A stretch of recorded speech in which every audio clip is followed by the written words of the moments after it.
This program is a paid commercial announcement and in no way represents the views of WPHT or its management. Now on Talk Radio 1210, WPHT, WPHT HD, WOGL HD3 Philadelphia. Saturday Night Live with PhillyLabor. If we don't move in our own direction, we're going to become extinct. In fact, in some cases, we're close to being extinct right now. Presented by Weinerman Pain and Wellness, serious doctors for serious injuries, and powered by the law offices of Pond, Lehocky, Stern, Giordano. Talk, listen, and speak to the region's most influential leaders. It's Saturday Night Live with PhillyLabor. And welcome in, everybody, on a Saturday night here on Talk Radio 1210, WPHT. It's Saturday Night Live with PhillyLabor as we broadcast to you on a Saturday night with J. Doc and Ryan Boyer in the studio, and a big show planned up tonight. That drum roll should not be played tonight, J. Doc. We're a little mix up tonight. We got to mix up. I've never seen Dan Loney so upset in my entire life. A little snafu with the food. It's my fault. Look at him in there. He's starving to death in there. Look like you're starving to death. I am. I'm wasting away to nothing here. We always begin by breaking bread and setting the table. So coming up tonight at 8 to 11, you're going to have a gnarly Dan Loney because no food in studio tonight. Right. Ryan, that lays at your doorstep, brother.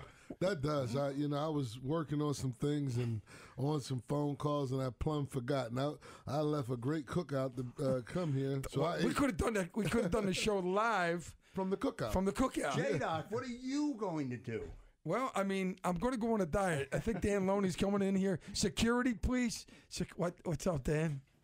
Can I just say Go ahead. that I've never been more disheartened in your entire life? In my entire professional career than today. And here's why.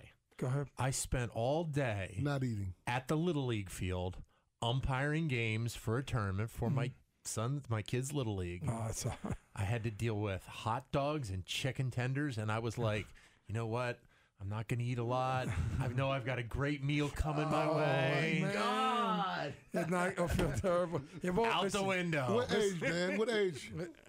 My kids? Yes. 11 and 8-year-old twins. Oh, wow. That's great. That's great. Awesome. That's good stuff. Awesome. Listen, we're coordinating. We're just getting, we're a little off track here. It's this thing called texting. I know. I know. Yeah. Who has the food, right? I know. I know. Exactly. Who's got it? And this on top of last week, too. Oh, my God. I know. We weren't. Right. Listen, here's what Joe, we make an unconditional commitment and promise from this point forward. That will Ryan, be coordinated. That will be coordinated. And that will never happen again. Well done. All right. Sorry about that, Dan. Sorry, Dan. Did you hear me? Security. It's Saturday Night Live with PhillyLabor as we get underway here on a Saturday night. We might not be able to eat food in the studio tonight, but one thing you can do right now in the state of Pennsylvania is you can walk into a Pennsylvania state-controlled liquor store, and you can buy alcohol. And you can get quality products and treat it with an individual who's serving you, who's a professional. And also, more importantly, they have no incentive to serve underage liquor. We have no problems in the state of Pennsylvania with underage people buying packaged goods because the people at the Wine and Spirit are great unions. They're trained, and they have no incentive from a pushy owner trying to push profits to say, oh, they look old enough. Exactly. And for some reason, that's just not good enough for some of our legislators. As we get into the conversation in the opening block and in the first half hour of the show, I can't figure it out. I'm going dumb. When I do the math, I can't figure it out. Let's bring in Wendell Young, who's joining us here on Saturday Night Live with PhillyLabor. Wendell, a good Saturday evening, sir. Welcome into the big show. Hey, everybody. How you doing? How are you, Wendell? I tried to give you a call good, thanks. because, Krause is right. I don't get the math. Wendell, we went through this exercise, the rad in the hotel, and we went through it, and the math was pretty clear to me. It's probably clear to my fourth grader. How is it not clear to the legislature of the Commonwealth of Pennsylvania? Well, Ryan, the liquor stores clearly are very profitable. Always have been, always going to be. They make more money every year. Mike Turzai has been leading the charge for 7 years now. Not the first time in the history of the liquor system, but the most recent, cycle has been led by Speaker Turzai. It started when he became leader in 2011. The bottom line is this. The system contributes, after all expenses, about $650 million to Pennsylvania. It delivers that in different pockets. Some's taxes, some's pure profit, some's money back to municipalities, money to the state police for enforcement issues. But it adds up to over $650 million. It's clearly a very profitable asset. We had a debate that's gone on. There were hearings in the beginning in 2011, 12, 13. Turzai no longer wants hearings because what happens at the hearings is the metrics come up, the math, as you said, and the facts start to dominate over the talking points the Republicans have. And they talk about selection, they talk about prices, how it'll be, nirvana, so much better here if we privatized. We travel, you guys travel. When you go to vacation destination places or tourist business destinations, the stores you see in private states are the few that might be really good stores, but the reality is in private states, almost every store looks like some of the stores across the river in Camden. And they have very low selection, higher prices. And let me just finish with this real quick. Pennsylvania generates amongst the highest profit per gallon sold of wine and spirits in the nation, and we have the lowest death rate in the nation consistently for many years related to alcohol. Those are stats that we should never want to lose. And Wendell, I know J-Doc wants to jump in. I just can't, in its simplest form, I can't understand. I can't imagine one person being able to convince me, when you look at the pure math, mathematics, the amount of money generated versus the amount of money that you're going to generate if you privatize, it's not even close. Am I accurate? You're right, but you see, for Mike Turzai and his supporters, it's not really about that.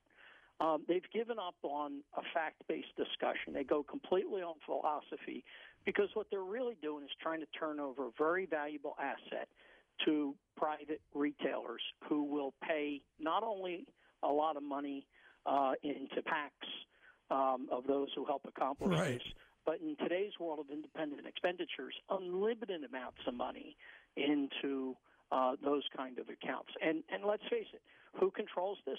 The people that have the most to make are some of the distributors, the most to gain are some of the distributors and brokers in the system. Right now Pennsylvania uses its size, its volume as a purchaser to leverage really good deals that they pass on to the consumer while making a lot of money for the taxpayers.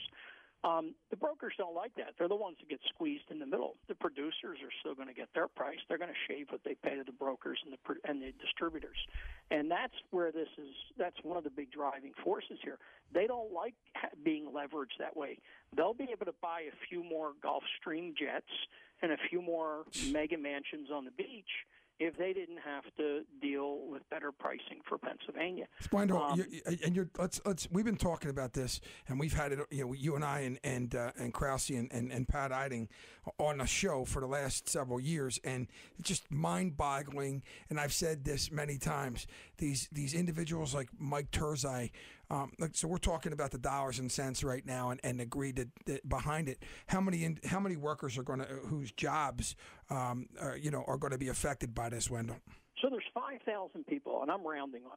There's 5,000 people that work for the PLCB. About 3,500 of them are UFCW members across the state. They're the people you see in the stores. Majority of the people you see in the stores.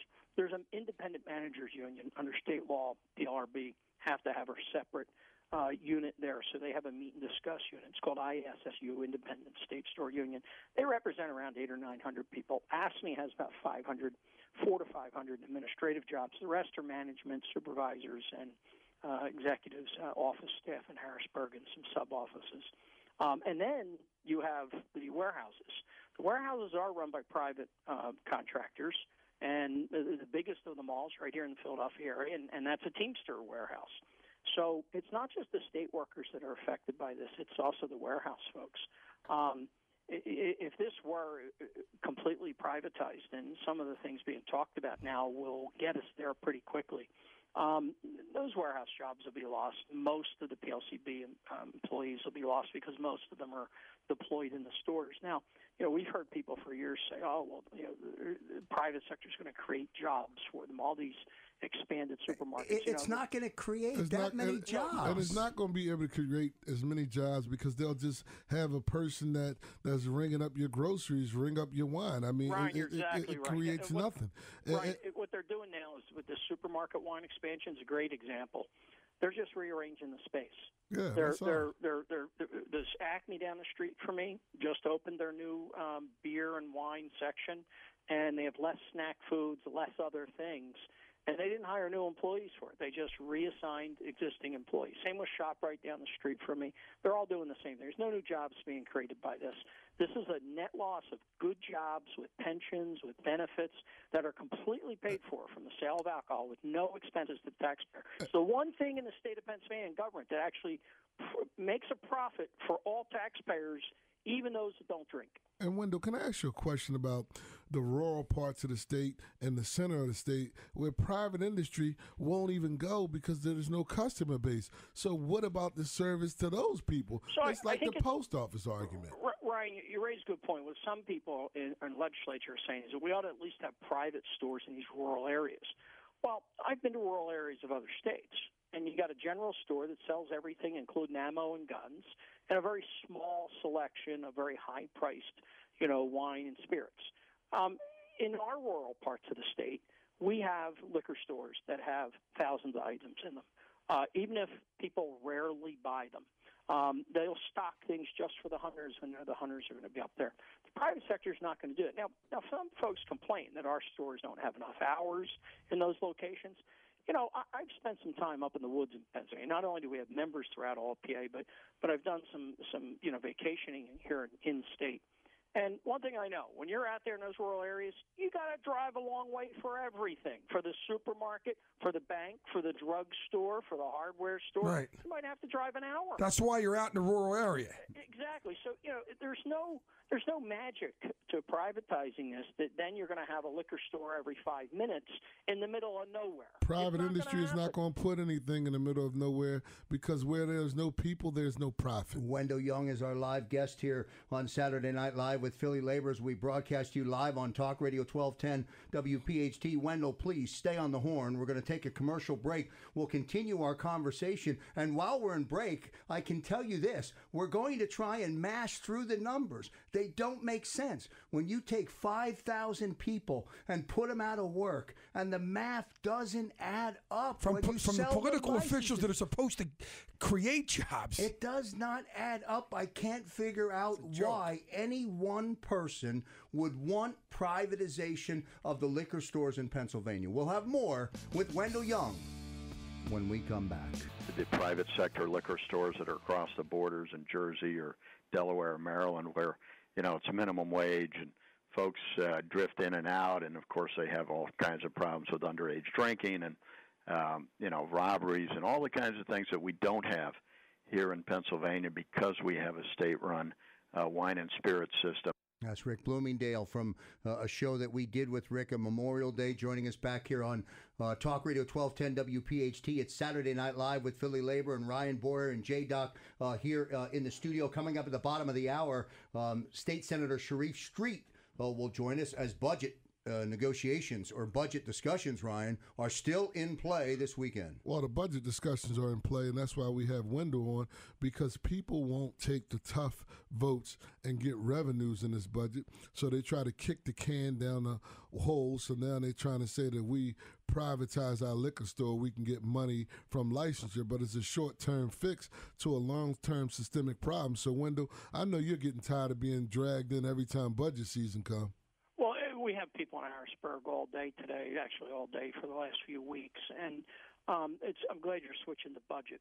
Last week, as you all know, but for the listeners, the legislature passed an appropriations bill for $31.9 billion. What they didn't do is figure out how to pay for it. So those haggle sessions are going on now, and there's about $30 billion expected in revenue and taxes. So they got a 1.9, let's call it a $2 billion hole to close. One way to do it that's been talked about, and I think it's a good idea, is to borrow against the cigarette money. Now, it's only a good idea if you figure out later how to put that back. But putting that aside, if the money is available and it can be leveraged short term, then by all means go ahead and do it. It's cheaper than other ways to borrow, and it's better than cutting programs for the schools or cutting out infrastructure jobs or cutting out, other things that affect working people or raising taxes on people who work for a living. So what it comes down to is the borrowing they're looking to do is arguable. It's between 1.2 and 1.3 billion. So they're trying to come up with $500, $700, $800 million more dollars to fill that gap. And the liquor piece that's in play. There's a handful of different bills the House passed in the recent months that are sitting in the Senate, and they're trying to move any one or any combination of those. The problem is they're earmarking about $200 million in new revenue. The problem, guys, is there's not going to be any new revenue. No, because once you lose the sales, you lose the revenue that you bring in, and that's a one-time licensure fee. Even under these bills, the licensing fees are very insignificant. They're not huge amounts of money. And look at what happened last year with Act 39. You now have supermarkets, a certain number of them, selling wine. Every bottle that those supermarkets sell, they have to buy from the PLCB. However, they get a discount. And that means that every bottle a consumer buys at Acme or ShopRite or somewhere else other than the liquor store, the taxpayers in Pennsylvania are taking a 10% haircut. Wendell Young is on the line with us here on Talk Radio 1210 WPHT. Rick Bloomingdale jumping into the conversation by phone. Rick, thanks very much for tuning into the big show and joining the conversation. I know we only have you for a minute, but I appreciate it. I want to get you to weigh in. We're having a discussion again about this privatization conversation. I just want to get your input on it. Well, and thank you for asking me to join the show. Of course, there's no better expert on the liquor store issue than Wendell, who I heard talking about it. But, the budget fight that's going on now and finding revenues, and let me just go back to kind of a historical fact. And, at one point, businesses paid a full 30% of the taxes that went to the state budget. They're now down to 15%. Over the last 20, 25 years, we've continually cut taxes, and had we not done that, there would be plenty of revenue. And as we've seen from cutting taxes on businesses, that it doesn't always generate the kind of jobs and revenues that people talk about. And, of course, privatization, as you all were talking about, any privatization of a government or state asset, as was mentioned, it's a one-time deal. And you don't get any continuing revenue from that. And, the state stores, the wine and spirit shops have been just a great revenue producer for many, many years, probably since they were created in the late 30s. Have been a great producer to the state for revenue. So I don't know why they would look for a one-time solution. They have the solution, which is they just need to get some guts and do a shale tax, a fair shale tax. They need to close the Delaware loophole, and they need to get some real revenues into the state government and get business to pay its fair share. We all pay our fair share, and we just need to get businesses to do that as well. Rick, thanks very much for jumping in on a Saturday night with your perspective. Appreciate it. That's Rick Bloomingdale, the president of the Pennsylvania AFL-CIO, weighing in. Wendell Young is on the line with us. I am totally perplexed, totally confused. Ryan, J-Doc, Wendell, Rick. I do. Wendell, let me ask you a question. The math does not add up. No, it doesn't add up. And how much do we lose in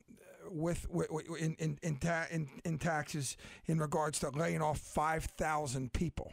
Well, the cost, there's, as you know, what's called a multiplier effect. So, people who work for a living spend money in their communities. You get rid of this system, you get rid of 5,000 jobs. You're talking about hundreds of millions, billions of dollars within a handful of years of positive economic impact that will be lost. Let's look at how much our state invested in saving 100 jobs at the shipyard here in Philadelphia. Look how much money was put into doing the refinery out in Western PA. We've put something like $1.8 billion of our taxpayers' money behind that project, and you can go right on down the line. When we have 100, 200, 300 jobs at risk of leaving the state pours money into trying to keep those jobs here, or if there's an opportunity to create new jobs here, they're about to flush 5,000 jobs. Ryan, ever seen anything like it? I have not, but it's as Rick Bloomingdale said. We have weak-backed politicians that have signed some stupid pledge that they will not raise any taxes when you need investment. And the budget is the budget. Those are real numbers. You have to plug them. And somebody's going to be left holding a big bag of poop, and we can't do this. And the one thing I disagree with, when we had the money from the tax settlement, I don't like borrowing on that money. That's like going to J.G. Wentworth and, giving instructions settlement up. I think that, as Rick said, I agree with you, Ryan. We closed the Delaware loophole. We asked corporate America to pay its fair share. And, on incomes over $75,000, we have like 0.5%, add 0.5% to their income tax, and we're out of this. And we can also fund the schools, and we can stop, messing with good working people that has the lowest mortality rate on alcohol in the country. Yeah, Ryan, I agree with you. Think back to Governor Wolf's first budget, where he talked about all those things and more, instead of borrowing, leveraging, doing those kind of things. Now, let me offer a different way to come up with the money. I was just dealing with the realities of where the parties are right now, that they're not squabbling over how to bridge the $2 billion. They're squabbling over about $600 to $800 million right now, and which pieces are going to fill that. But here's another way to do it. Take the liquor stores have consistently earned 4 to 6% increase in revenue, profit, and taxes every year forever. And there's a very simple reason why. When the producer prices go up, every year they go up a little bit, all the layers of tax and overhead get bumped up automatically. So even though the PLCB doesn't have to change a thing, they just automatically take in more money because people consistently buy liquor every year. You can go to the bond markets on that. You can go to the bond market and borrow $1, $2, $3 billion on the future revenue of the system, and then give the PLCB the tools to properly price, to sell products out of state through the internet, the kind of things that other retailers do right now, the kind of things that Amazon does. And we'll not only satisfy that bond issue, but we'll go beyond that. We'll bring in more profit. We've done the research. Others have done the research. We've done the metrics on it. The system can produce a lot more money than it does right now. But the conservatives that are behind this, it's really not about that. It's about putting a very profitable asset in their friends' hands. Ryan, like Ryan said, certainly it's infuriating thinking about it, and we've talked about it many times. Wendell, want to thank you so much for calling in. You're coming back, Wendell. This is one conversation. There's just not enough time in the show to get it done. No, there's so many different. I hope there's a lot of important budget issues. I got to give this governor credit for really trying to hold the line on things after what happened with the last budget debate. We're one of those pieces. We're there not just for the liquor. We've been camped out in Harrisburg, but on all the other issues too, whether it's teachers, building trades members, folks in the communications workers. We all have a lot in common here. We all have our issues we have to look out for. And the one thing the listeners can do is get on the phone to those legislators and talk about some of the things Ryan talked about, the Delaware loophole, the smokeless tobacco. There's a lot of tax loopholes that could be closed rather than take things away from working people. Wendell Young, president of UFCW 1776. Wendell, thanks so much for joining us. All right, good stuff, Wendell Young. Thank you very much. It's Saturday Night Live with PhillyLabor on Talk Radio 1210 WPHT. State Senator Sharif Street. He joins us after the break from Harrisburg. They're burning the midnight oil on the budget. We'll have that with Ryan Boyer, J. Doc, and Krause on the Saturday night. Back in a moment. Radio Doc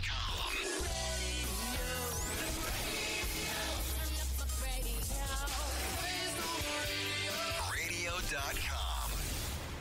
Back here live on Saturday Night Live with PhillyLabor on Talk Radio 1210 WPHT. Coming up the top of the hour, a gnarly and hungry Dan Loney from 8 to 11. With Ryan Boyer and J-Doc, I'm Krause in the studio as we roll on to the top of the hour.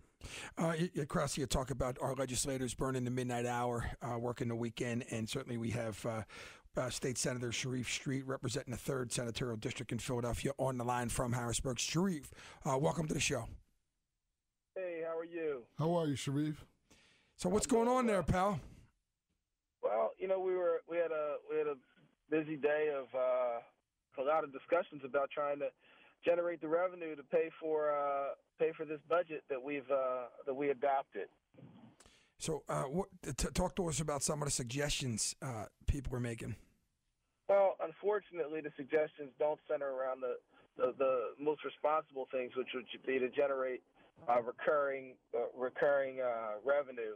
There's some ideas there are lots of ideas about talking about borrowings. I was listening earlier, and I tend to agree with you, Ryan, that that's not the best way to solve this problem, but it might be the best solution that we can, one of the better solutions we can reach, rather than cut services or lay off workers. But it's not the best way. There are also some talk about potentially doing expanded gaming, and that could also expand our revenues, but now, we're how not much revenue are they talking about from expanded gaming, Sharif? About $250 million. And is that annual, reoccurring, or just a one-time? The gaming revenue, some of it would be reoccurring. The idea is that eventually it would all be reoccurring. What would happen is the way that it has been suggested, and I have no way of knowing whether or not gaming revenue numbers are real, is that a lot of that revenue in the first year would be from licensing fees, but that in future years, as the industry ramps up and the customer base picks up, that would be recurring revenue. Wow.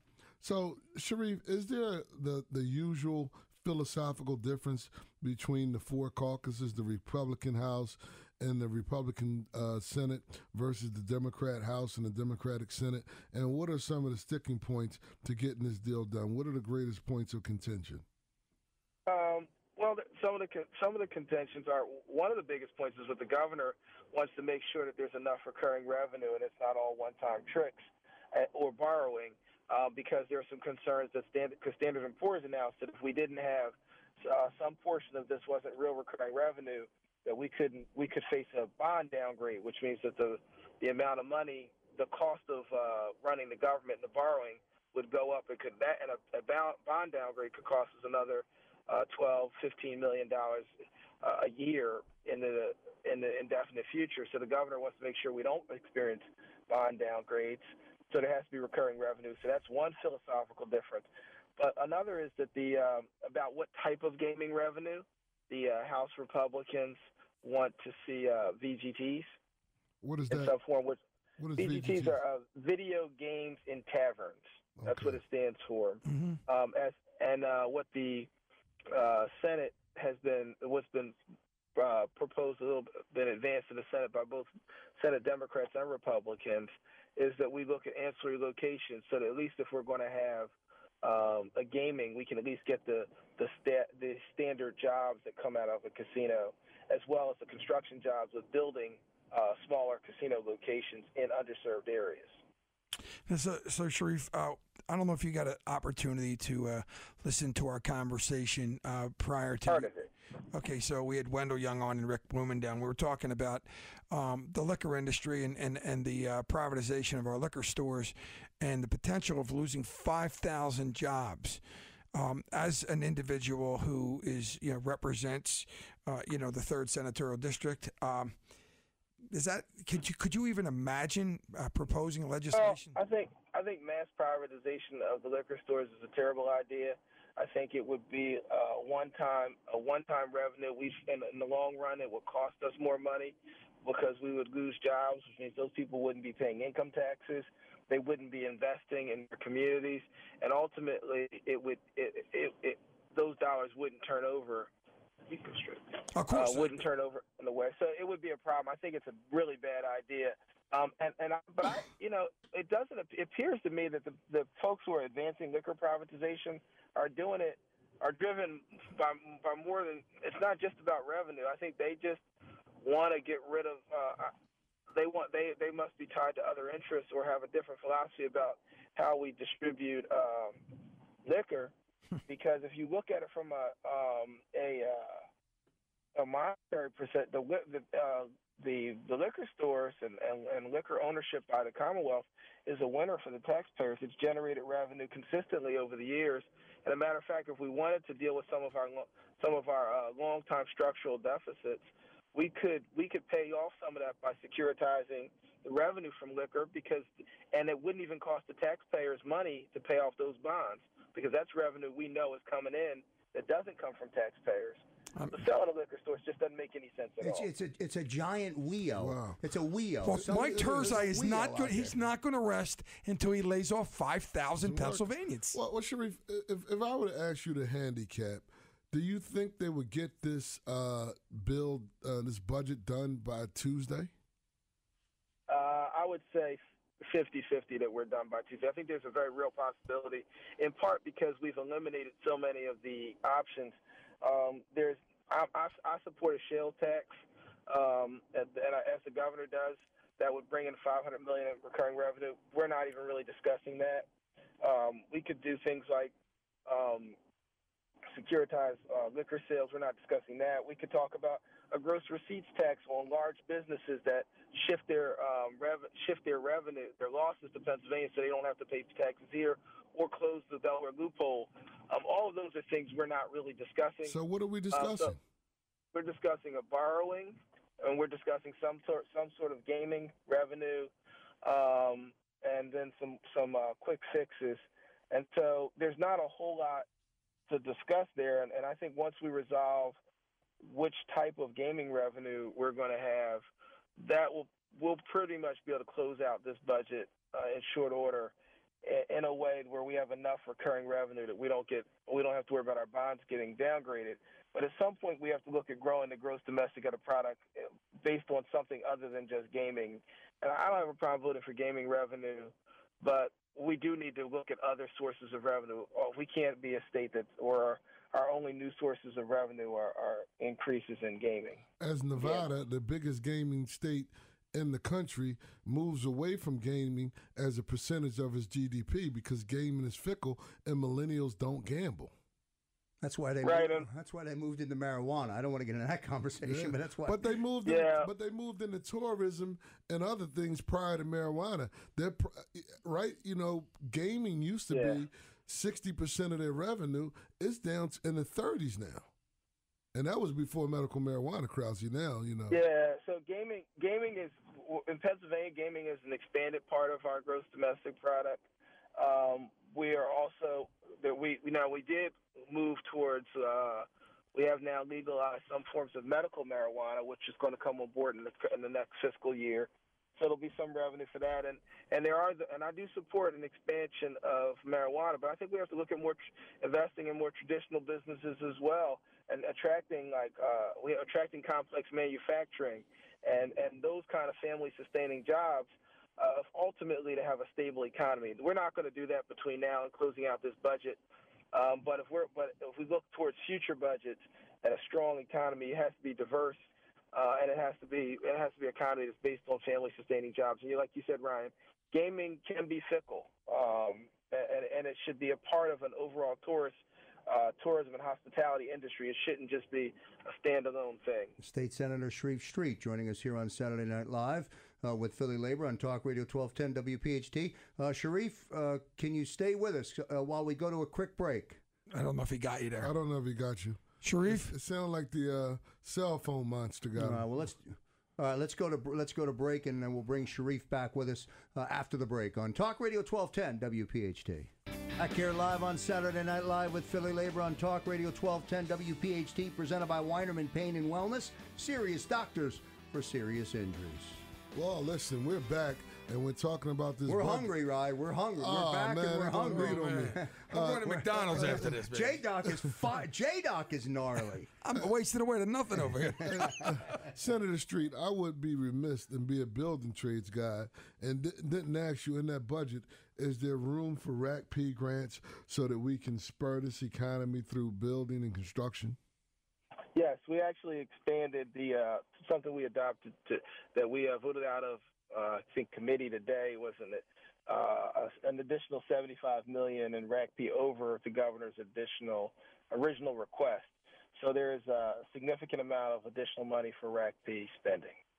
Well, that's always a good thing. Sharif, what are your budget priorities when you go in that room and you represent the 3rd Senatorial District that is very diverse? You have big hospitals and science centers with Temple, but you have some of the poorest people also in the city of Philadelphia. So when you go in there with those diverse interests, how do you prioritize that?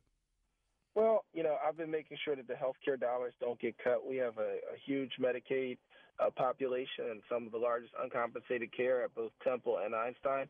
We want to make sure that those populations are continued to be able to be served. We have folks that need jobs, and so I support and I'm making sure that going forward that we're going to pay for a training center. I think the laborers might be interested in doing one. So that's Very been a big budget that's been a big budget priority for me. And also I'm interested in making sure that we continue to increase funding to education, and that's one of the in our public school system. That's one of the things that's a priority for the governor, and it's a priority for me. But I think if you have people have decent health care, a good job to go to, and a good school to send their young people to, then we can start to.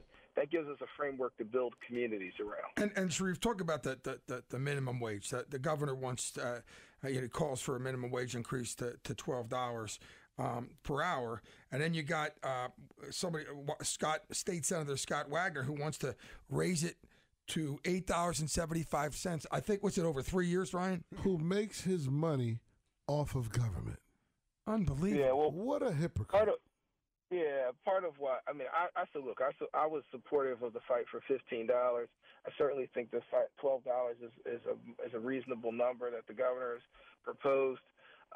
What are the chances of that happening? I don't think it's about to happen in the next 3 or 4 days, but I do think there's a chance that we could get a minimum wage increase. Mm-hmm. What we need to do is make sure that all the Democrats hold strong and all of the pro-labor Republicans, and there are some, that they vote with labor and not with a right-wing party. And I think that the votes are there if labor and the allies of labor organize together. I think it can be done. It's not going to be easy, but I do think we can get done at a minimum wage increase.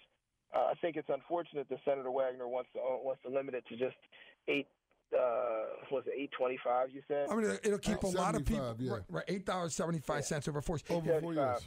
It'll keep a lot of people. I think that's crazy because he wants to keep people low in part because a lot of businesses and I suspect his they want to make huge profit margins by paying workers very little money, and so we need to make sure that and probably the folks who are on the extreme right wing who he's courting for support, they want to continue to exploit people, and we should not have people who go to work every day and who still need public assistance. Exactly. That's exactly crazy. I agree with that. That's exactly what I was going to say. Really subsidized. And a country as rich as this, and a country as rich as this, and a commonwealth as rich as this, it's a sin to have people work 40 hours a week, 52 weeks a year, and still be on public assistance. And as you were about to say, Sharif, it is nothing but a subsidy for big business, and it's wrong. I mean, there's no question about it. It's a joke. It's absolutely insulting. You got guys like Wagner and Terzai. You come from a political family, Sharif. Your father was Mayor Street, who was our mayor. Could you imagine being a political official and treating your constituents like that? No, I can't imagine it. I mean, we're elected by the people. We're supposed to serve people. There's too many people who are serving large corporate interests and not regular folks who go to work and want to support their families. I sincerely doubt there's anybody in the Commonwealth, whether you live in rural Pennsylvania, the mountains, or urban or suburban Pennsylvania, that believes that people should go to work every day and not be able to feed their families and need public assistance to live. It's wrong, and it's something that I just can't believe that I have so many there's so many colleagues and so many folks who are elected officials that actually support the way of life that. And secondly, Henry Ford, who was one of our most preeminent businessmen, said that the way you build the American economy is by paying the worker a wage that allows him to live a middle-class lifestyle, because that will drive everything else. So he started voluntarily increasing the wages for his workers, because he said everyone that works building a car should be able to afford to drive a car. Thank you, Senator. We appreciate you, and we appreciate you coming on this evening when we know that you guys are stuck up and held up in that hotel for all these negotiations to go on so we can try to get this budget passed. Thank you, Sharif. Keep the good fight up. Keep up the good fight. Thank you, guys. I appreciate you guys keeping the word out there so that folks can know what's going on. All right, good stuff. It's Saturday Night Live with PhillyLabor on Talk Radio 1210 WPHT. Boys, we come to the final last minute of the show. Ryan, I'll give you first word. J-Doc, I'll come to you since you're a little fired up. I'll come to you last. Ryan, I'll give you 30 seconds for your last word on the big show today. Well, I always say, you show me your budget, I'll show you your priorities.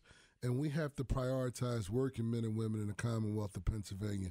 For far too long, this recession and the recovery has forgotten the working man and woman, and we have to put that person first. And every legislation that we pass and every budget we pass should have an eye on, does it help the man or woman that's working on Main Street? Yeah, and I'll tell you, think about our Republican candidates for the governor in a couple of years. I think Scott Wagner and Mike Turzai. Does that sound familiar? One wants to increase our minimum wage to $8.75 over 3 or 4 years, and the other one wants to lay off 5,000 people. It's infuriating.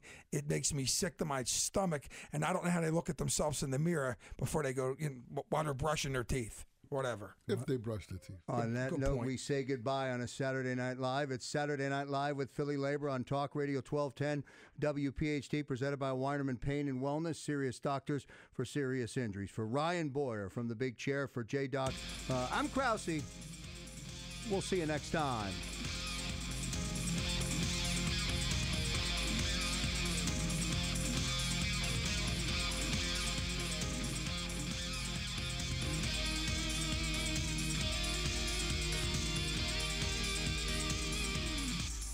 I seen that open space. I hope you're saving that for medical marijuana, because I'm a big fan. I'm a big fan of that, and I just want to let you know, we're talking big numbers. We're talking, as you know, they're talking trillions, but we're talking mucho billions around here of unionized pension money. I haven't heard in 6 weeks one conversation about Russia yet. That's the reality. They come to me about jobs. They come to me a little bit about Obamacare, but they don't come to me about Russia. And with Philadelphia jumping out of the seams as a hospitality town, we need our transportation to be clean, efficient, safe, and on time. This program is a paid commercial announcement and in no way represents the views of WPHT or its management.